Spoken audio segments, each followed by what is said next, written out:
January 3rd, 2026, 2 a.m. Caracas, Venezuela. Nicolás Maduro is asleep.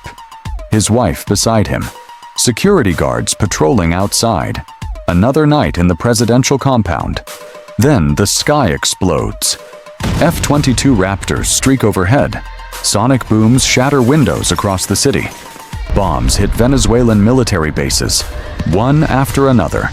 The sound rolls across Caracas like thunder. Maduro jolts awake, confused, disoriented. Reaches for his phone. No service. The power grid is down. The city is black. He runs, barefoot, in his nightclothes, toward the safe room. Steel-reinforced walls, electronic locks. The panic room he spent millions building. He doesn't make it 10 feet. The bedroom door explodes inward. Delta Force operators flood in. 30 seconds. Maduro is on the ground. Plastic restraints. Black hood over his head. The sitting president of Venezuela, captured in his own bedroom by American commandos on sovereign Venezuelan soil. 16 minutes. That's how long the raid lasted. 2 hours, 28 minutes from launch order to New York custody. But this operation didn't start at 2 a.m. It started 6 months earlier, with a phone call that gave Maduro one last chance to walk away. Drop a comment. Where are you watching from? For 6 months, the United States planned something no country had attempted since World War II. Capture a sitting head of state from a fortified compound in a hostile nation. Extract him alive. Bring him to trial on American soil. The challenge wasn't just military, it was everything. How do you track someone surrounded by security? How do you penetrate air defenses designed to stop exactly this? How do you get in and out in minutes before the country's military responds? 3 things made it possible. 1. CIA operatives on the ground, inside Venezuela, for months, watching Maduro's every move, building a profile so detailed they knew what time he fed his dog. 2. The largest military force ever assembled in South American waters. 15,000 troops, 150 aircraft, all positioned under cover of drug interdiction. 3. Trump's phone call, 1 week before the raid. A final ultimatum. Maduro refused, sealed his fate. This is how America hunted a president, and the night everything went wrong for Nicolás Maduro. August 2025. Somewhere in Venezuela, a CIA team crosses the border. Small, undetected. Their mission isn't sabotage, it's observation. They need to know everything. Where Maduro sleeps, what routes his convoy takes, when security shifts change, where the blind spots are. They photograph his compound, map every room, locate the panic room he built after surviving an assassination attempt in 2018. The intelligence goes back to Washington. CIA Director John Ratcliffe, Secretary of State Marco Rubio, Defense Secretary Pete Hegseth. Daily briefings, sometimes twice a day. They're building something. A plan so detailed it accounts for Maduro's bedtime. September 2025. Trump orders strikes in the Caribbean. 35 boats destroyed. 115 people killed. Officially, drug interdiction. Actually, a message. We can strike anywhere, anytime. You're vulnerable. November 2025. The phone rings in Miraflores Palace.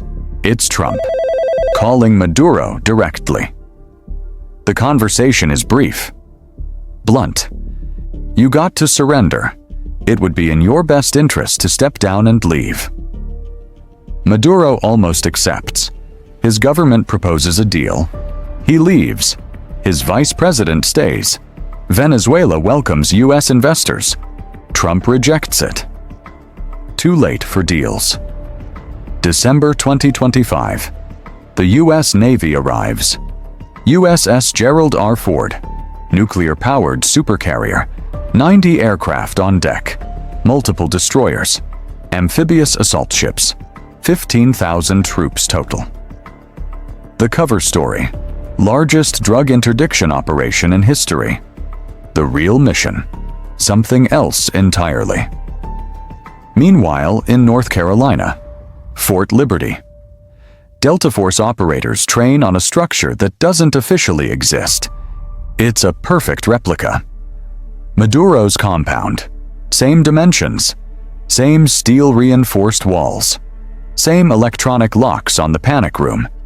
They practice the raid 50 times, 100, cutting through steel doors in seconds, moving through rooms without hesitation. Every operator knows their role blindfolded. December 23rd, Christmas week. Trump gives approval. Operation Absolute Resolve. Maduro is sitting in his palace, thinking he's safe, protected by Venezuelan military, Russian air defense systems, layers of security. He doesn't know the CIA is watching from inside his country. He doesn't know Americans have rehearsed capturing him 100 times.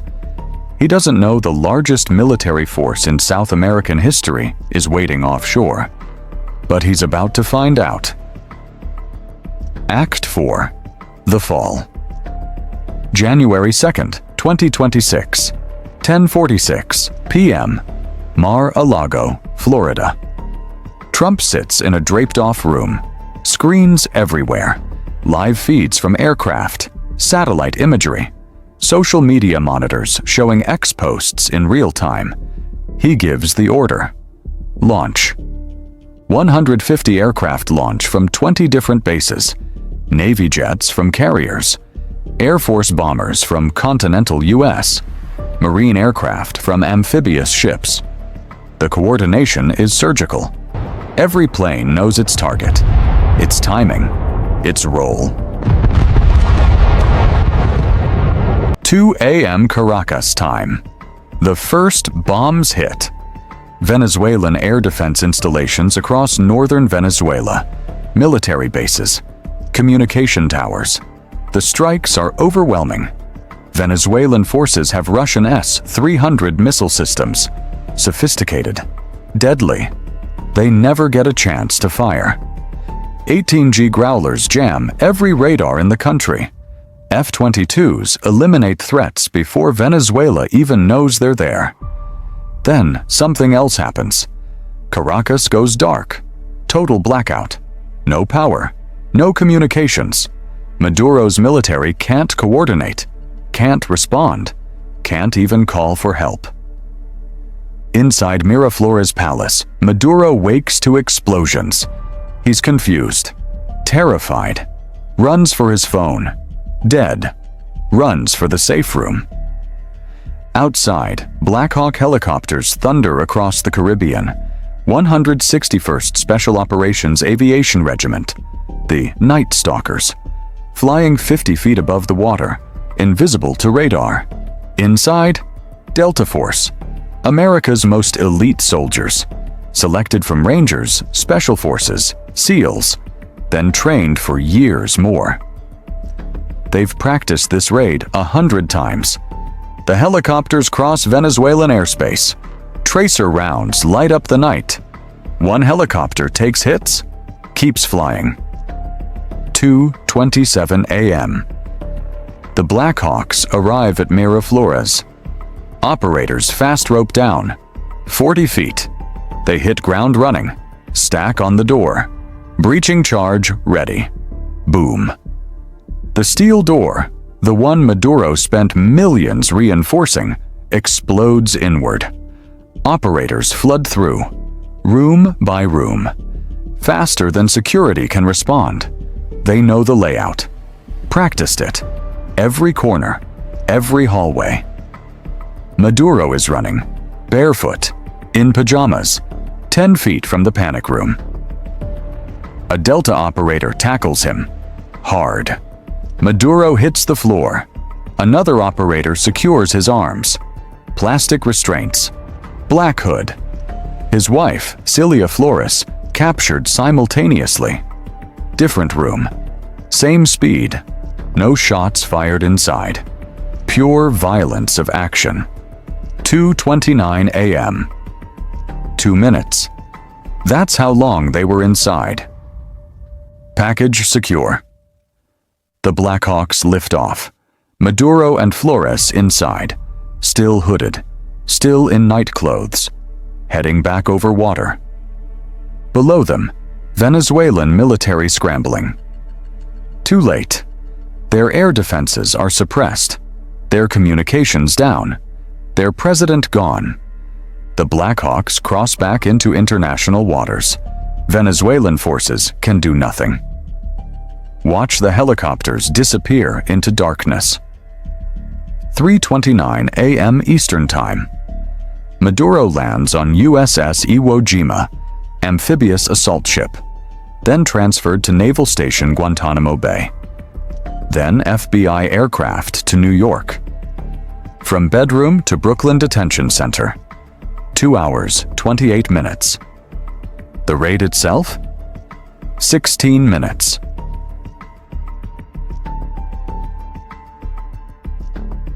January 4th, 2026. Metropolitan Detention Center, Brooklyn. Nicolás Maduro stands before a federal judge, wearing prison clothes, no longer el presidente, just another defendant. The charges: narco-terrorism conspiracy, leading a narcotics smuggling organization, conspiracy to import cocaine, weapons charges. He pleads not guilty. Attorney General Pam Bondi, he will face the full wrath of American justice on American soil in American courts. Back in Caracas. Chaos. Vice President Delcy Rodriguez declares herself acting leader. The military, what's left of it, recognizes her authority. Trump announces the U.S. will run Venezuela temporarily, until proper transition. The cost: at least 80 Venezuelans dead, military and civilian. Caught in the strikes, the international response splits immediately. Russia: this is an act of armed aggression. Colombia: calls emergency UN Security Council meeting. Argentina: praises the operation. U.S. Democrats: second unjustified war. Trump's stated reason: Venezuela is a narco-state. Maduro is a narco-terrorist. He floods America with cocaine. But in press conferences, Trump keeps mentioning something else: oil. Venezuela has the world's largest proven reserves, 300 billion barrels, 17% of global supply. Venezuela stole oil from U.S. companies, Trump says. References nationalizations from decades ago. The oil wasn't going to America anyway. It was going to China, Russia, Europe.